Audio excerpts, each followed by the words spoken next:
You take a test. Two lines appear. You already know what they mean because somewhere in school, a textbook explained the whole process to you in a single, clean diagram. But for most of human history, that diagram didn't exist. The connection felt obvious to you. It was not obvious to them. And the real answer to how ancient people understood where babies came from is far stranger than you'd guess. Start with a simple question. If you had no microscope, no understanding of cells, and no way to see inside a body, how would you explain pregnancy? You'd watch. You'd notice patterns. A woman eats certain foods, and 9 moons later, a child appears. Coincidence becomes theory. Theory becomes law.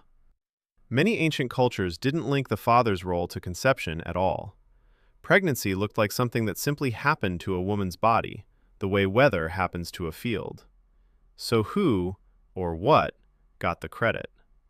In the Trobriand Islands, off the coast of Papua New Guinea, anthropologist Bronislaw Malinowski spent years living among a community in the early 20th century, documenting beliefs that startled the Western scientists reading his reports back home. The islanders did not believe that sex caused pregnancy. They believed that the spirits of ancestors, called Baloma, entered a woman's body and became a child. A man's role was social, not biological. He was a husband. He was not, in their understanding, a biological father in the way you'd define it today. Sit with that for a second.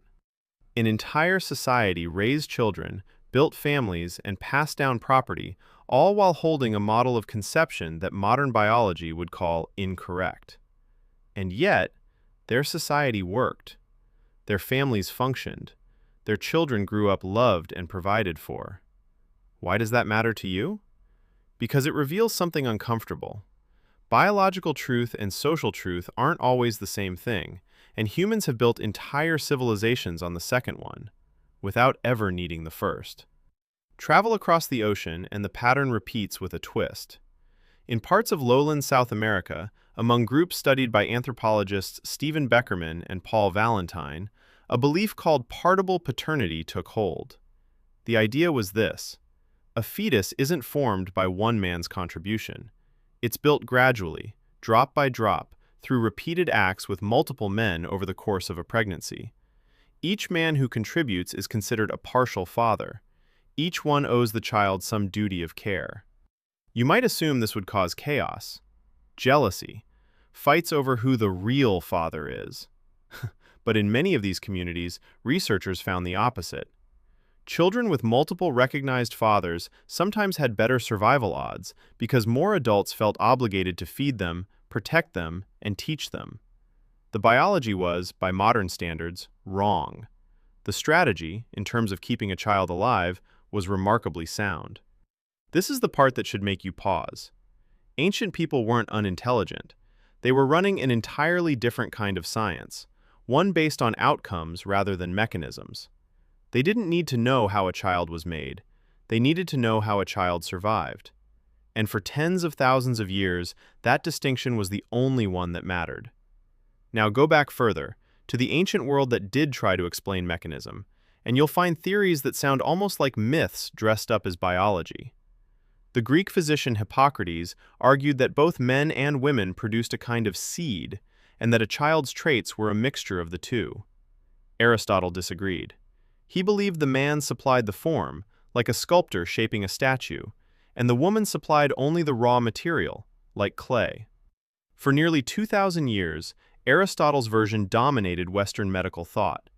Doctors taught it. Philosophers repeated it. Nobody had the tools to check if it was true. It wasn't until the 17th century that a Dutch scientist named Antony van Leeuwenhoek, peering through a homemade microscope, became one of the first humans to ever see sperm cells. He initially believed each one contained a fully formed miniature human, curled up and waiting to grow. Scientists at the time called this idea preformationism. It took another century of arguments, dissections, and embarrassing public debates before anyone figured out that both a sperm and an egg contribute material, and that a new individual is built fresh each time, not unpacked like a tiny pre-made doll. Here's the question worth sitting with. If brilliant, observant humans got this wrong for thousands of years, despite watching it happen constantly all around them every single day, what does that tell you about how hard obvious truths actually are to discover? It tells you that obviousness is mostly hindsight. Once you know the mechanism, every clue retroactively looks like proof. Before you know it, the same clues look like coincidence, or magic, or the will of ancestors. This pattern shows up again when researchers study paternity confidence across cultures today. Anthropologist Kermit Anderson has compiled data on how certain men are, across different societies, that the children they're raising are biologically their own. The numbers vary wildly depending on social structure, cultural norms around marriage, and how isolated or interconnected a community is. In some places, confidence runs high. In others, biological fatherhood and social fatherhood split apart almost entirely, echoing the same pattern Malinowski documented a century earlier in the Trobriand Islands. So what does that mean for you, sitting here in a world with ultrasounds and DNA tests and prenatal vitamins? It means your certainty is new, spectacularly, historically new. For nearly the entire span of human existence, the question of how a child was made wasn't answered with a microscope. It was answered with a story about spirits, or seeds, or shared contributions from a whole community of caretakers. And maybe that's the real twist hiding underneath all of this. The biological mechanism is only half the story humans have ever needed. The other half, the one that actually kept children alive across hundreds of thousands of years of hardship, was never about sperm or eggs at all.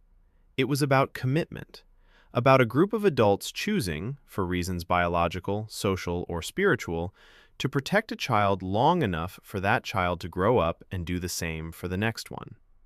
You live in the first few generations of human history that can explain the mechanism with total precision. A test, 2 lines, a diagram in a textbook.